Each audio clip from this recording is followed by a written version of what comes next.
The metal benches in the mess hall rattled as the noon crowd buzzed with chatter. It was the usual mix: fresh recruits still smelling of boot camp soap, veteran instructors gulping down coffee, and a few officers passing through like silent shadows. But amid all the noise sat a single woman, alone at the corner table, eating silently with her cap pulled low. Her name tag read, Hale, R. But no one knew who she really was. Most people simply assumed she was a newly transferred admin clerk, too small to be infantry, too quiet to be military police, too calm to be anything dangerous. They noticed the way she carried herself, shoulders relaxed, movements controlled, but dismissed it as natural grace rather than training. Everyone except the 5 recruits. They were the kind who talked louder than they listened, who believed boot camp toughness made them invincible. Their ringleader, Reed, tall, brash, and desperate to prove he wasn't afraid of anyone, noticed Hale sitting alone. "Watch this," he whispered to his group, swaggering forward. "Let's see what department little Miss Ghost works for." The other 4 snickered as they followed. A few soldiers in the hall glanced up, sensing trouble, but nobody intervened. Recruits puffing their chests wasn't unusual. Reed slammed his hand on Hale's table. "Hey, you in the wrong mess hall, sweetheart." Hale didn't look up. She calmly finished chewing, placed her fork down, and only then lifted her eyes, cool, neutral, almost bored. "I'm exactly where I'm supposed to be." Her voice wasn't shaky. It wasn't defensive. It was controlled. A few nearby soldiers stiffened. They recognized that tone.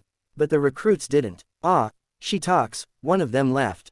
"What are you, supply clerk, coffee runner? She's probably lost," another joked.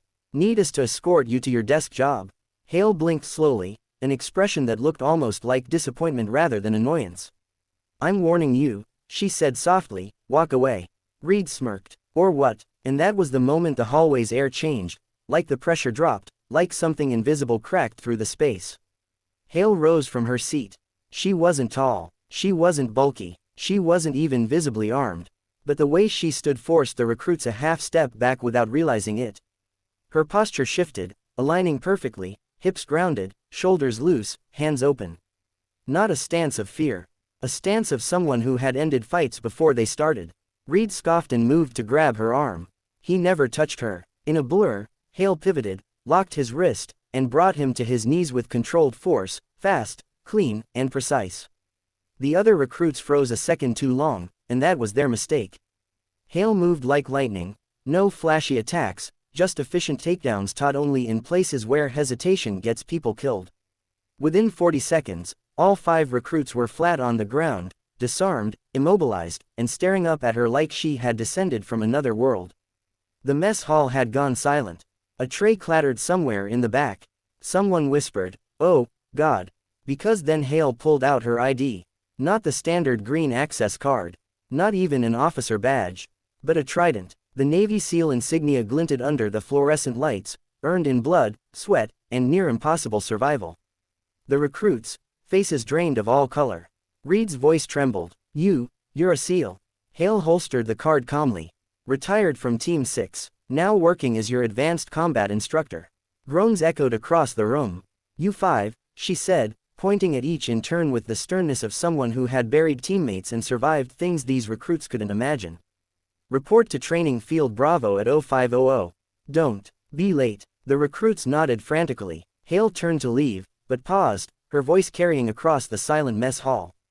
"Strength isn't loud, confidence isn't cruel, and respect isn't optional. Learn that, and you might actually earn the uniform you're wearing." The entire room took a breath, finally understanding what had happened. A quiet woman had walked in for lunch. A warrior had walked out. And those 5 recruits, they changed. Slowly, painfully, but genuinely. For the first time in their lives, they understood what real strength looked like. Not muscles, not ego, not cheap bravado, but discipline, humility, and the calm power of someone who had faced death and returned stronger. Over the next months, Hale became the instructor who rebuilt their character brick by brick, with impossible obstacle courses, brutal honesty, and unexpected compassion.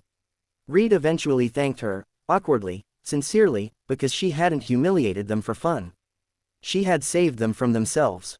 And by the end of training, those 5 recruits stood at graduation, not as loud boys trying to look tough, but as men forged by lessons they would never forget. Her final words to them stayed with them forever. Great warriors aren't born, they're shaped by failure, by discipline, and by the courage to change who you were into who you're meant to become.